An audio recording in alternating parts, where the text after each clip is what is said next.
Dear students, मैं Surendra Kumar, assistant professor, department of geography, DNPG college Hisar. आज के इस लेक्चर में हम ग्लोबल वाटर बजट के एस्टिमेशन का अध्ययन करेंगे।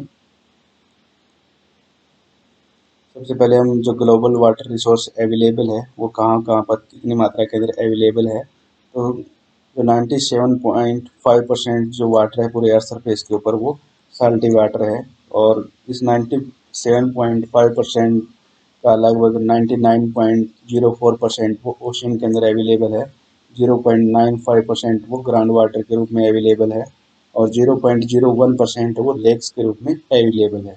तो जो 97.5% वाटर है वो साल्टी वाटर है।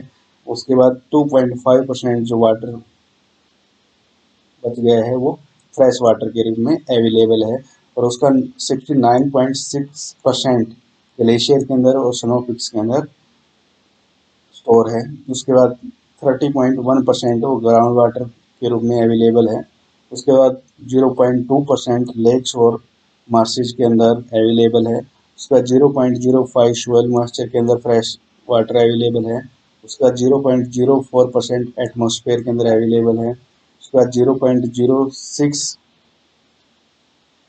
रिवर्स के अंदर अवेलेबल है। उसके बाद 0.004% वो बायोस्फीयर के अंदर अवेलेबल है। तो इस तरह जो वाटर रिसोर्स है, जो फ्रेश वाटर अवेलेबल है वो बिल्कुल बिल्कुल ही न्यून मात्रा के अंदर है, और 97.5% वाटर है वो साल्टी वाटर है। तो जो 2.5% वाटर फ्रेश वाटर अवेलेबल है उसको हम किस किस पर्पज़ के लिए कहाँ कहाँ यूज़ करते हैं उस वाटर रिसोर्स को। डोमेस्टिक वाटर डिमांड को कंप्लीट करने के लिए जो घरेलू जल मांग है उसको पूरा करने के लिए वाटर रिसोर्स का यूज़ होता है। पब्लिक वाटर यूज़ के लिए, commercial water use, industrial water use, irrigation purpose के लिए, इरिगेशन वाटर डिमांड को कंप्लीट करने के लिए, और जो लॉसेज है और जो वेस्टेज है।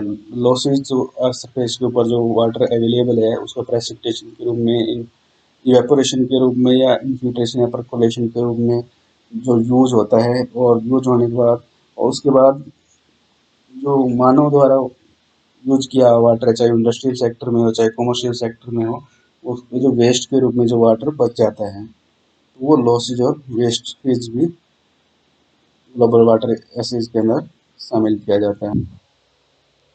वैश्विक स्तर पर वाटर रिसोर्स या वाटर बजट का एस्टिमेशन करने से पहले वर्ल्ड लेवल पर जो वाटर से संबंधित ग्लोबल इशू है उनको समझना आवश्यक है। सबसे पहले कि जो वाटर से रिलेटेड ग्लोबल इशू उत्पन्न हो रहे हैं उनके बारे में थोड़ा सा समझ लेते हैं। उनके बारे में कुछ टर्म्स को समझ लेते हैं। पहली टर्म्स है वाटर शॉर्टेज। इसका मतलब है कि जो मिनिमम रिक्वायरमेंट है किसी भी क्षेत्र को वाटर के लिए, वो तो उस मिनिमम रिक्वायरमेंट को वहाँ के वाटर सोर्सेज है या वाटर स्टोरेज है वो कम पूरा नहीं कर पाती। वहाँ पर उनकी मांग के मिनिमम रिक्वायरमेंट के अकॉर्डिंग वहाँ पर वाटर रिसोर्सेज अवेलेबल नहीं है, तो ऐसी सिचुएशन वाटर शॉर्टेज कहलाती है। दूसरा है वाटर स्कैरिसिटी। तब जो एक्चुअल डिमांड होती है उस एक्चुअल डिमांड के अकॉर्डिंग वहाँ पर उतनी सप्लाई नहीं हो पाती है। जितनी डिमांड है उससे उस डिमांड के अकॉर्डिंग वहाँ पर वाटर रिसोर्स अवेलेबल नहीं है। तो उस तरह की जो सिचुएशन होगी वाटर स्कैरिसिटी होगी। उसके बाद वाटर स्ट्रेस कि जो मानव की गतिविधियाँ बढ़ती जा रही है जिसकी वजह से जो इंडस्ट्रियल वेस्ट है, डोमेस्टिक वेस्ट है, उन्होंने जो वाटर की क्वालिटी को डिक्लाइन कर दिया है। तो उस जो ये वाटर की क्वालिटी लगातार गिरती जा रही है वो टर्म्स वाटर स्ट्रेस कहलाती है। उसके बाद वाटर सिक्योरिटी, तो जो पर्याप्त मात्रा में हमें वाटर रिसोर्सेज को असेस करना है और उसकी जो क्वालिटी है उसको पूरी तरह से सेफ रखना है, उसको पोल्यूटेड होने से बचाना है। तो इस तरह की टर्म वो वाटर सिक्योरिटी से संबंधित टर्म है। तो ये 4 टर्म है जो वाटर रिसोर्स को समझने में हमारी सहायता करती है।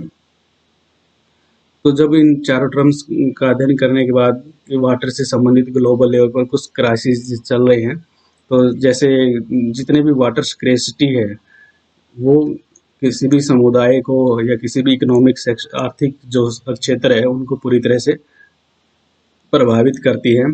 और इस वाटर स्कैर्सिटी की वजह से ग्लोबल स्तर पर विभिन्न देशों के बीच में तनाव है और युद्ध जैसी स्थिति उत्पन्न हो चुकी है। और इस शताब्दी का जो वाटर है वो एक लिमिटेड रिसोर्स के रूप में पहचाना गया है। सीमित संसाधनों के रूप में वाटर रिसोर्सेज इस शताब्दी का माना गया है। और लगभग 700 मिलियन पीपल 43 कंट्रीज के जो 700 मिलियन पीपल है वो वाटर स्केर्सिटी से ग्रसित है, क्योंकि जो एक्चुअल डिमांड है उसके अकॉर्डिंग पानी अवेलेबल नहीं है। लगभग 1 बिलियन पीपल है वो उनको पीने के पानी की कमी है। और लगभग 500 मेजर रिवर्स है, लगभग पूरे ग्लोब के ऊपर लगभग उसकी आधी जो नदियां हैं वो पॉल्यूटेड हो चुकी है। और इंडिया का जो 70% लेक्स और रिवर के अंदर जो वाटर है वो पॉल्यूटेड हो चुका है। तो इस तरह जितना भी टोटल अमाउंट ऑफ वाटर जो अर्थ की स्पेस पे जितना टोटल वाटर रिसोर्स अवेलेबल है वो वाटर रिसोर्स है लगभग 326 मिलियन क्यूबिक माइल्स है। और जैसे जैसे पॉपुलेशन लगातार बढ़ती जा रही है, अर्बनाइजेशन बढ़ता जा रहा है, हाउस होल्ड की संख्या बढ़ती जा रही है, इंडस्ट्रियल यूज़ वाटर का बढ़ता जा रहा है, तो इन बढ़ती हुई मानवीय एक्टिविटीज़ की वजह से जो पानी की मांग है वो भी बढ़ती जा रही है, जिसकी वजह से हमने जो वाटर रिसोर्स है उसको कंजर्वेशन करना बहुत ज़रूरी है, ताकि वाटर से संबंधित क्राइसिस है वो उत्पन्न ना हो। उसके बाद है वाटर बजट क्या है, कि वाटर बजट क्या है, कोई भी स्टोरेज है उस स्टोरेज के अंदर कितना वाटर इनपुट हो रहा है और कितना वाटर आउटपुट हो रहा है, वो ये इस चीज़ का आकलन ही वाटर बजट कहलाता है। जैसे ये कोई स्टोरेज है, स्टोरेज के अंदर जो वाटर स्टोर किस किस रूम में होगा, सरफेस वाटर बॉडी होगा वहाँ वाटर स्टोर होगा, सॉइल मॉइस्चर के रूप में स्टोर होगा, ग्राउंड वाटर के रूप में स्टोर होगा। तो इस स्टोरेज के अंदर कितना जल इनपुट हो रहा है प्रेसिपिटेशन के रूप में, कितना जो वाटर है वो रिसीव हो रहा है स्टोरेज द्वारा, और कितना वाटर है वो आउटपुट हो रहा है, कितना प्रेसिपिटेशन के रूप में रिसीव हो रहा है। और पूरे ग्लोबल लेवल के ऊपर जो एवरेज एनुअल प्रेसिपिटेशन है वो 86 सेंटीमीटर है। और इस प्रेसिपिटेशन के द्वारा स्टोरेज के अंदर जल है वो इनपुट होता जा रहा है, लेकिन इवेपोरेशन है, स्ट्रीम फ्लो है, ग्राउंड वाटर आउटफ्लो है, इसके रूप में जो वाटर है वो आउटपुट के रूप में इस स्टोरेज से बाहर निकलता जा रहा है। तो कितना वाटर इनपुट हुआ है, कितना वाटर है वो आउटपुट के रूप में स्टोरेज से बाहर निकला है, और कितना स्टोरेज के अंदर चेंज हुआ है, उस चेंज को हम डेल्टा बोलते हैं। डेल्टा एस, उसको डेल्टा एस बोलते हैं हम। तो वो चेंज इन स्टोरेज है। तो इनका अध्ययन हम वाटर बजट के अंदर करते हैं। जैसे ये लैंड पार्ट है, ये ओशन पार्ट है।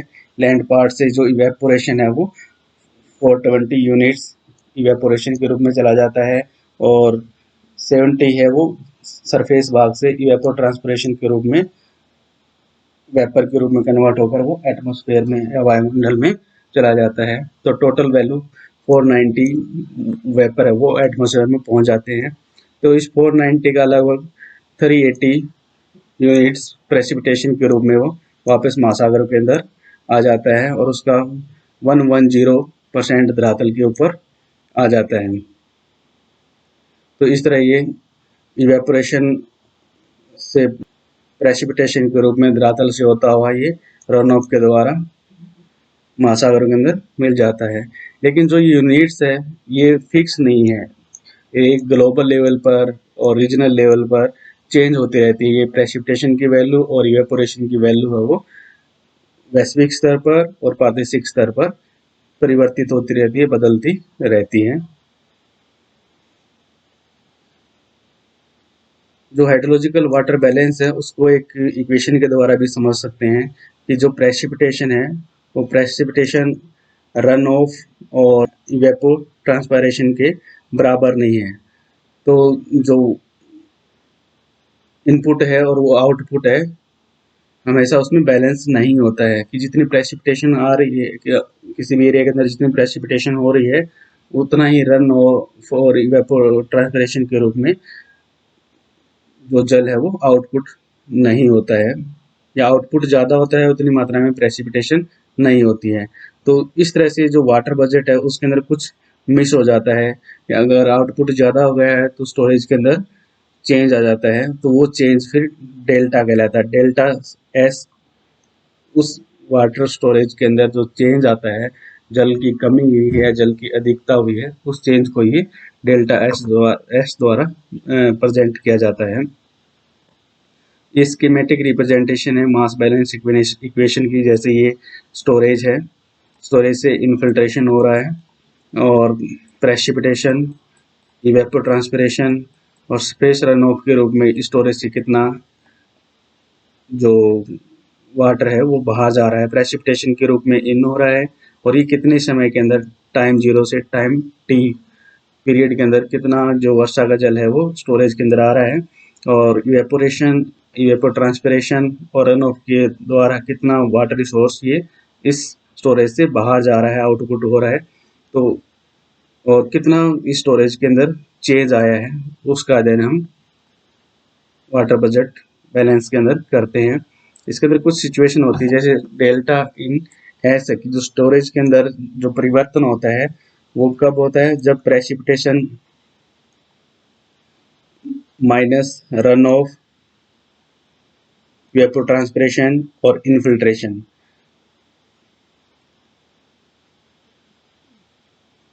ये इक्वेशन जो स्टोरेज है उसके अंदर चेंज दर्शाती है।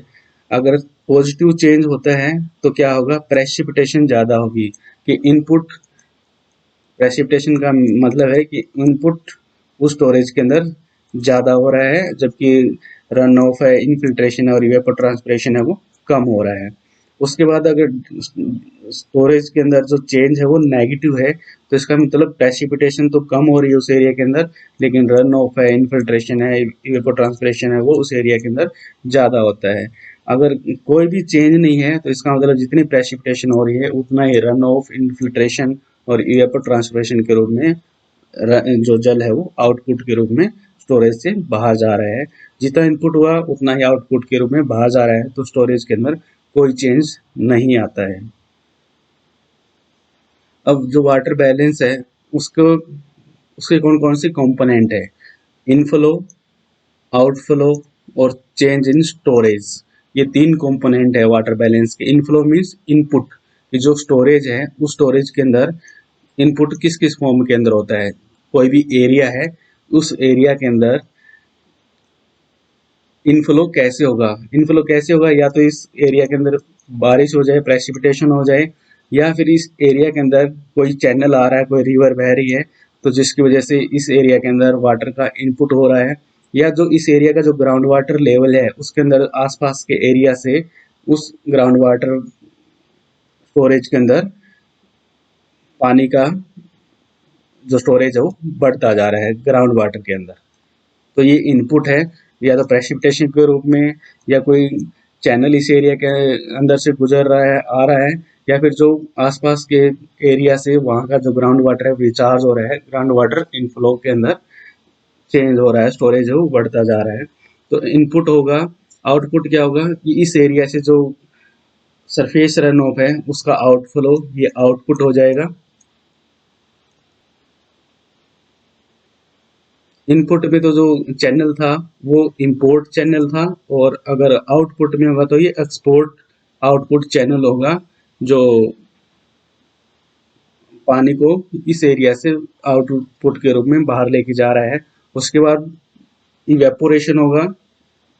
इवेपोरेशन जो सरफेस जो वाटर बॉडी है उनसे इवेपोरेशन होगा। वेजिटेशन जो कवर है, वेजिटेशन कवर है, उनकी पत्तियों के द्वारा वाटर एटमॉस्फेयर में पहुंचा दिया जाता है, तो प्रोसेस ट्रांसपायरेशन कहलाती है। और जो वेजिटेशन कवर ज़्यादा है तो उस वजह से भी जो इंटरसेप्शन होता है, वो जो रेनफॉल डायरेक्ट अर्थ सरफेस पे नहीं पहुंच पाती है, तो जो वेजिटेशन है वो इंटरसेप्शन का कार्य करती है। उसके बाद चेंज इन स्टोरेज, हमने इनपुट भी पढ़ लिया है, आउटपुट भी पढ़ लिया है, तो किस किस स्टोरेज के अंदर चेंज होता है, वो ग्राउंड वाटर स्टोरेज के अंदर चेंज होता है, सोयल मॉइस्चर सॉइल के अंदर कितना मॉइस्चर होगा, वो उसके इवेपोरेशन ज़्यादा अगर सॉइल मॉइस्चर के अंदर कमी आ जाएगी, अगर प्रेसिपिटेशन ज़्यादा हो रही है तो सॉइल मॉइस्चर बढ़ जाएगी। और जो सरफेस रिजर्वायर वाटर है उनके अंदर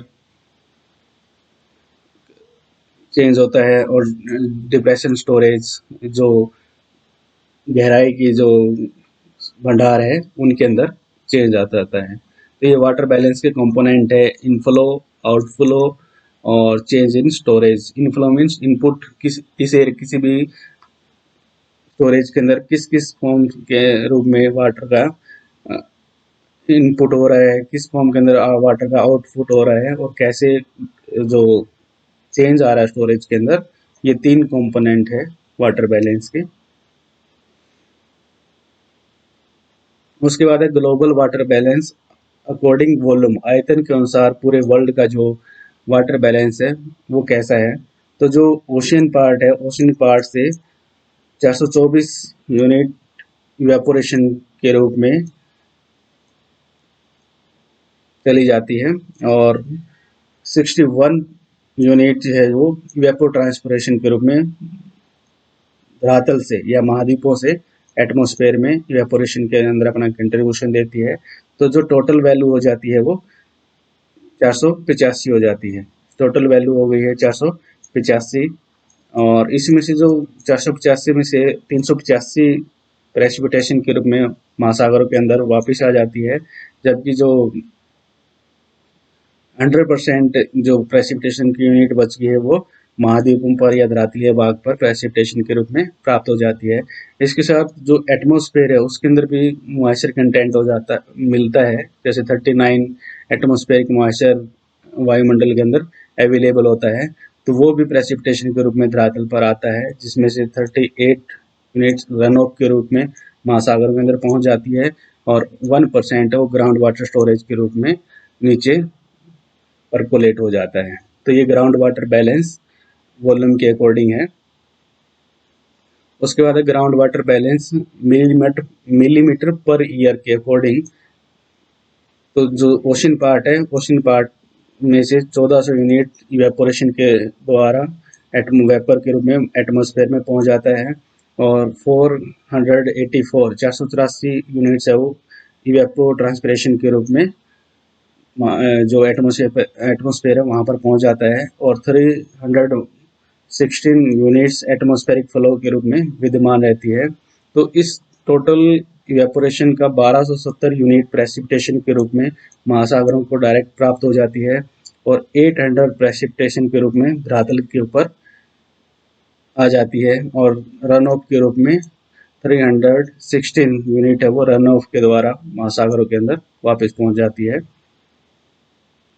इसको एक टेबल के द्वारा भी समझ सकते हैं, जैसे एरिया है जो महासागर है वो 71% पर भाग पर फैले हुए हैं, जलीय भाग, और जो लैंड पार्ट है वो 29% भाग पर फैला हुआ है, और जो प्रेसिपिटेशन है मिलीमीटर पर ईयर 1270 है, और घन किलोमीटर पर ईयर के अकॉर्डिंग ये 4,58,000 है, 1,19,000 है, और मिलीमीटर पर ईयर के अकॉर्डिंग 1270 मिलीमीटर पर ईयर।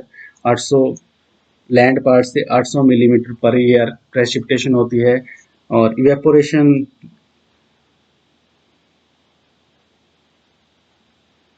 घन किलोमीटर पर ईयर 5,05,000 है ये, और 72,000 लैंड से इवेपोरेशन ईटी के रूप में इवेपो ट्रांसपिरेशन के रूप में लैंड पार्ट से होता है, और मिलीमीटर पर ईयर में 1400 मिलीमीटर पर ईयर ओशियन से होता है, 480 मिलीमीटर पर ईयर ये लैंड पार्ट से होता है, और ये रन ऑफ घन kilometre per year 44,700 land part से होता है, क्योंकि रन ऑफ तो जो धरातलीय भाग है वहीं से बहकर जल वापस महासागर के अंदर पहुंचता है, तो ये महासागर के अंदर तो रन ऑफ होगा नहीं, इसलिए जो रन ऑफ है वो सिर्फ लैंड पार्ट पे होगा। और जो ग्राउंड वाटर रन ऑफ है घन किलोमीटर पर ईयर वो 2200 है, और टोटल रन ऑफ घन किलोमीटर पर ईयर के अकॉर्डिंग 47,000 है, और मिलीमीटर पर ईयर में ये 316 यूनिट्स लैंड पार्ट से ये टोटल रन ऑफ के रूप में महासागर के अंदर चला जाता है मिलीमीटर पर ईयर के अकॉर्डिंग।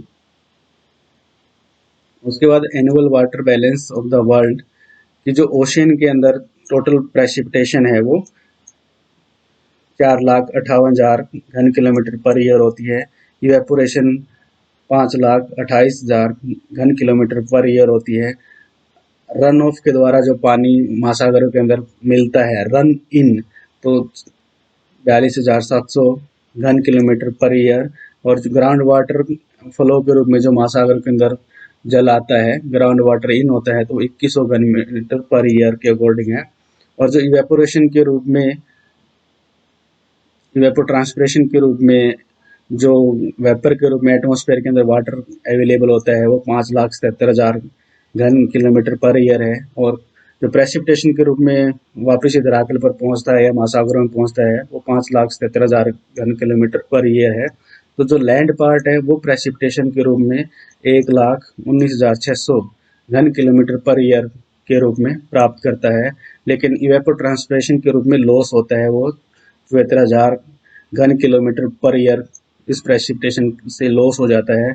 और रन ऑफ के रूप में भी आउट होता है वाटर, रेनफॉल का जो जल है, रेनफॉल का जो जल है वो 42,700 घन किलोमीटर पर ईयर वो रन आउट के रूप में चला जाता है। और ग्राउंड वाटर आउटफ्लो के रूप में 2100 घन किलोमीटर पर ईयर ये ग्राउंड वाटर फ्लो के रूप में लॉस हो जाता है। तो ये annual water balance of the world था।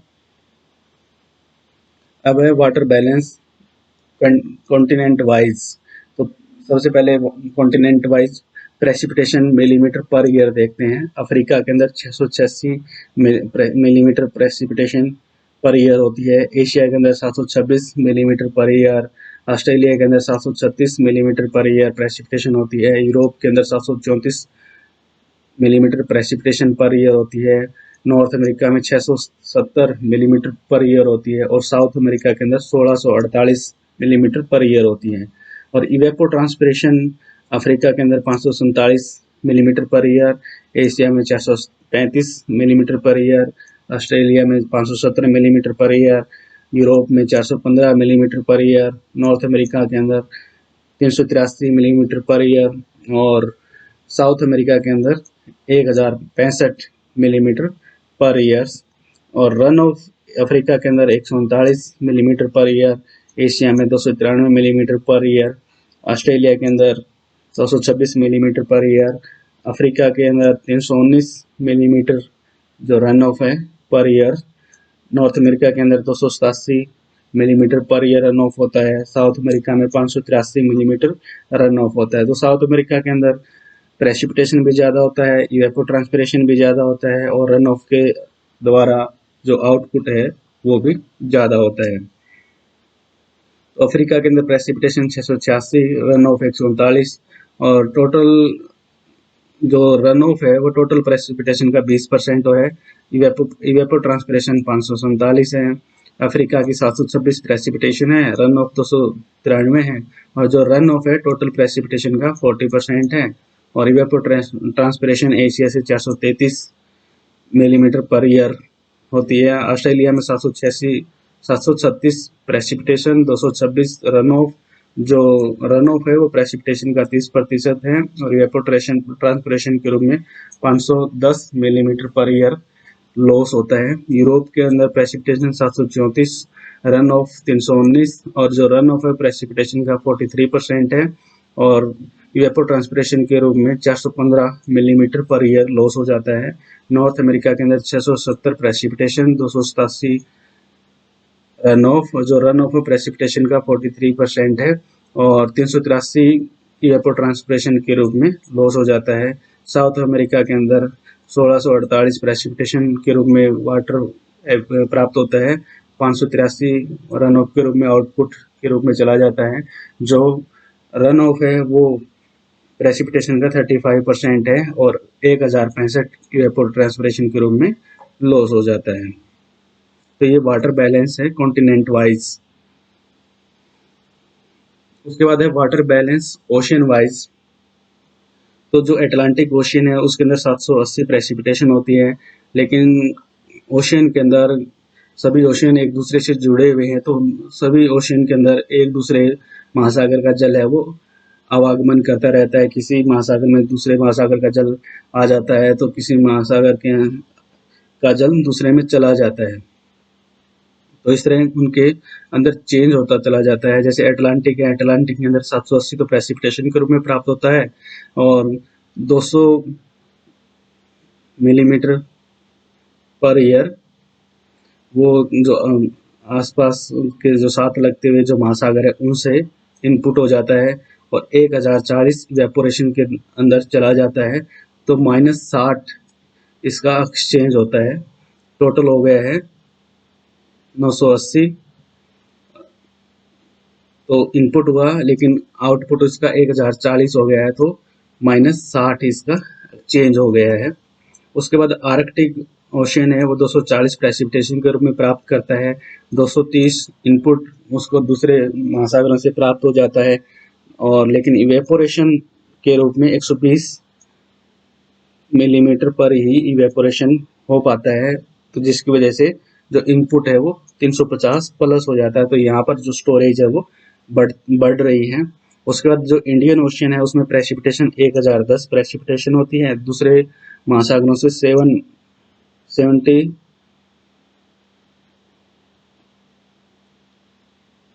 दूसरे महासागरों से 70 मिलीमीटर पर ईयर